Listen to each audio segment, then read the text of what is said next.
Today we are going to talk you through my top 5 running shoes of all time. This video concept is a great example. That's the word I'm looking for.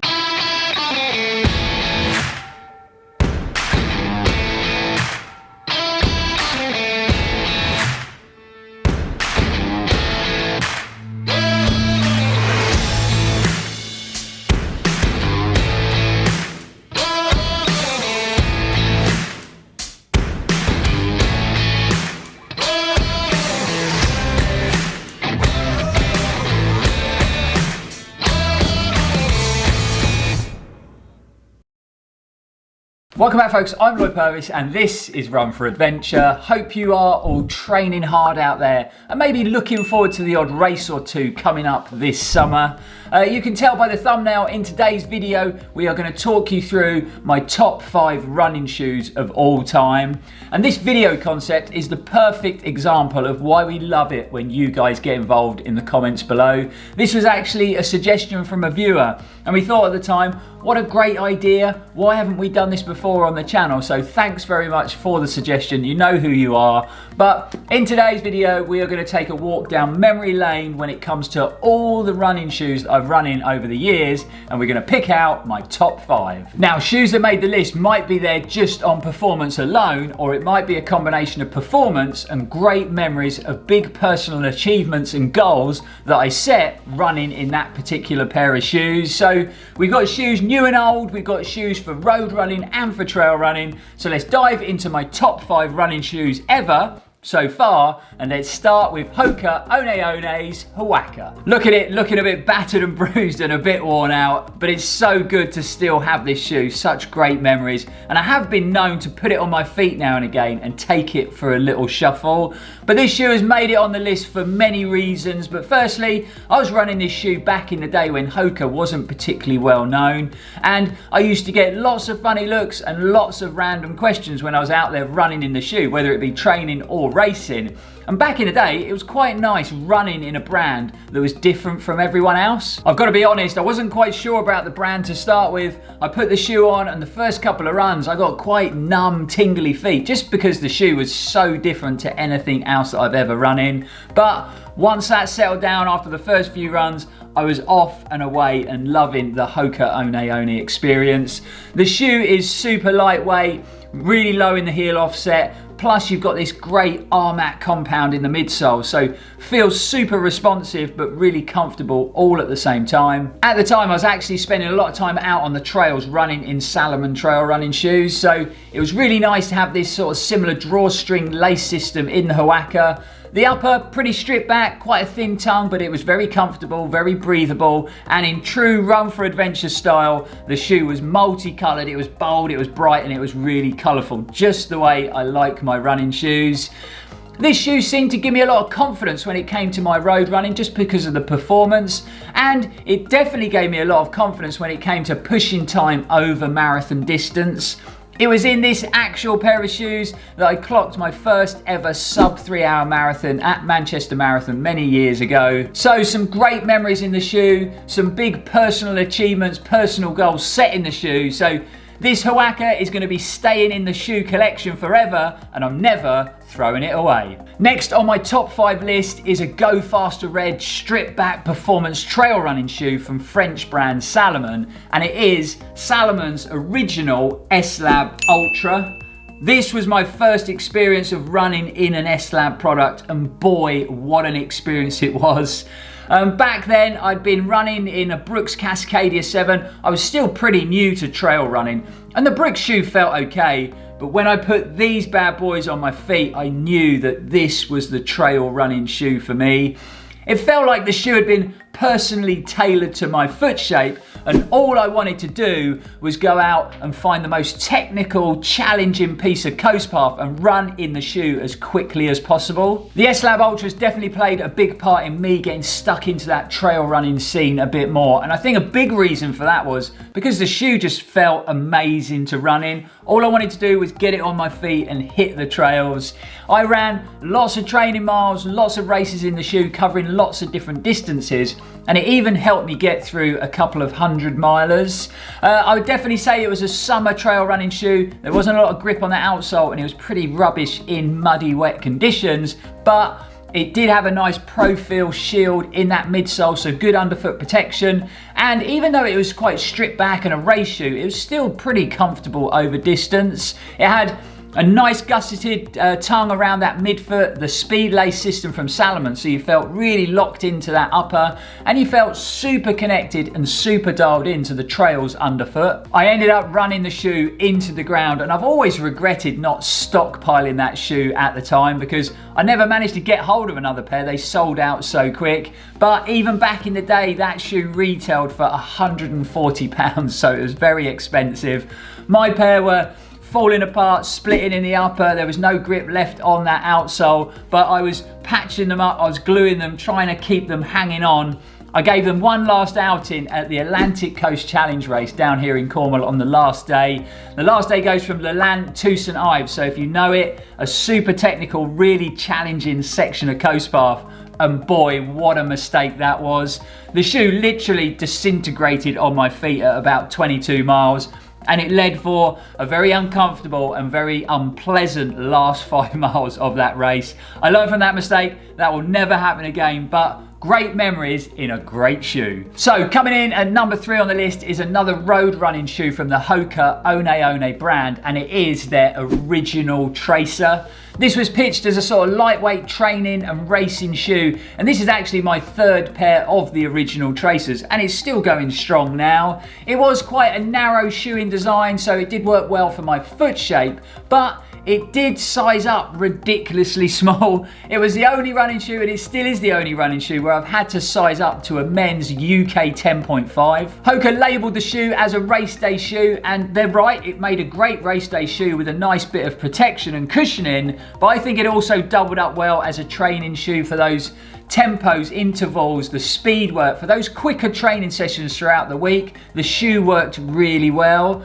I also think the Tracer was HOKA's first attempt at a dual density midsole. So we've got a softer compound in that heel counter to soak up any impact, and then we've got a more responsive, firmer compound under your midfoot and forefoot of the shoe. It's a system that's used in lots of their running shoes nowadays, and I think it worked really well in the Tracer. I actually found the Tracer worked pretty good for all of my running, whether it was long, slow runs, speed work, taking it down the track. I even did a 12-hour race in a pair of Tracers, and I think it was actually in this pair. The Tracer was always a funny shoe for the HOKA brand, and they never seemed to promote it particularly well, even though I knew loads of people who ran in it and they loved running and did the bulk of their training and racing in the shoe. It's another running shoe, unfortunately, that goes on the long list of shoes that when HOKA updated it to the Tracer 2, it never felt anywhere near as good again for me. The midsole felt a lot firmer. This felt really nicely cushioned, even though it was stripped back. So the new shoe was a lot firmer. And the changes to the upper, it just didn't fit my foot shape anymore. So unfortunately, when it came to my running shoes, it was back to the drawing board again. So we are going back to the trails for the next shoe. And if you've followed the channel for some time, you're probably sitting there watching this video thinking and waiting for me to mention the Saucony Peregrine 10. Well, don't worry, because yep, it is the next shoe on the list, and yes, I am still harping on about this great trail running shoe. It's kind of like a bad smell, it's just not going away. Such a consistent performing trail running shoe here in the UK, so whether the trails are wet and muddy and boggy, or technical and rocky, or dry and compact, this shoe has performed well over lots of different terrains and over lots of different distances, and it's never let me down. It gave really good ground feel with this Power Run midsole, and then a nice bit of plushness from that Power Run Plus topsole in the shoe under the insole. Amazing levels of grip from this outsole with this nice aggressive 5mm lug, and then the outsole is clad in the wicked Power Track rubber from Saucony. And then finishing off that whole midsole, you had that brilliant rock plate worked into the forefoot of the shoe, so offered great levels of underfoot protection in rocky technical areas, but it didn't compromise the flex of that midsole at all. With the shoe retailing for only £110 in the UK, I think you'd be hard pushed to find a more consistent consistent and more capable trail running shoe for any less. This particular pair of Peregrines have done 500 miles and they've only just started to split at the flex point in the shoe, so it's pretty durable as well. With the shoe retail in the UK for only £110, I think it'd be really hard pushed to find a more consistent and more capable trail running shoe for any less. Last on the list, and we are sticking with trail running shoes, and it's actually another shoe from the HOKA ONEON brand. While writing this review, I was wondering, if we redid this video in another 5 years with the current shoes on the marketplace, would there be as many HOKA shoes on this top 5 list? And I kind of think there probably wouldn't be. Anyway, back to the top 5 list, and next up is HOKA's Speedgoat 3. This was such a reliable trail running shoe for me in the drier months of the year here in the UK. I know there's lots of runners that used to run this all year round, but I personally think it didn't perform particularly well in them really wet, boggy, muddy parts of the year. But once those trails had seen a bit of sun and a bit of wind and they'd dried out and got a bit more compact, I thought this trail shoe came into its own and it performed brilliantly. I've covered thousands of miles in the Speedgoat 3 over the years on a big mix of different terrains, from tarmac, rocky trails, gravel trails, towpaths, fire roads, and even mountainous alpine trail. And I can definitely say I have loved every mile I've run in the shoe. The shoe's never rubbed, I've hardly had a blister in it, and I've just found it super comfortable. Even though we got that very deep and very cushioned midsole, I've always felt pretty stable and super connected to the trails, even in really technical areas. Having that vibrant mega grip on the outsole, there is just a little bit of the grip left on here, has given me lots of confidence running in rocky areas, even if it's super wet. I've never doubted that grip once.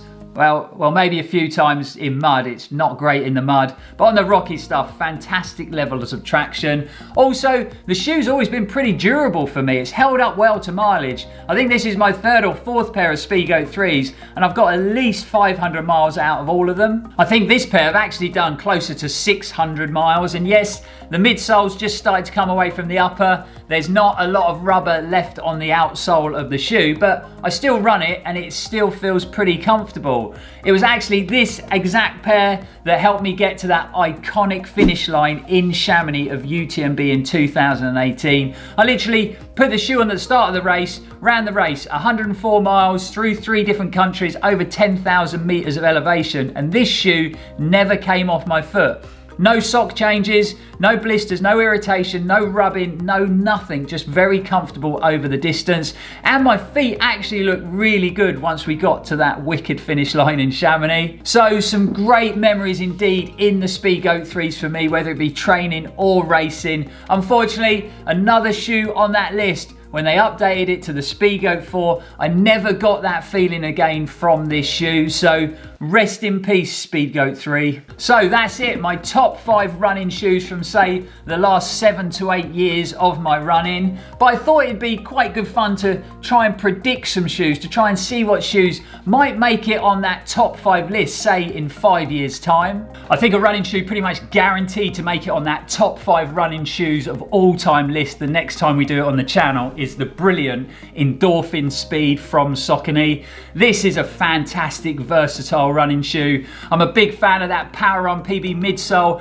Having that TPU plate gives you a nice bit of spring on toe off, but it's not stiff, it's not rigid like a carbon plate, which makes the shoe a lot more versatile when it comes to your training. Speed work, intervals, tempo work, obviously a great race day shoe as well.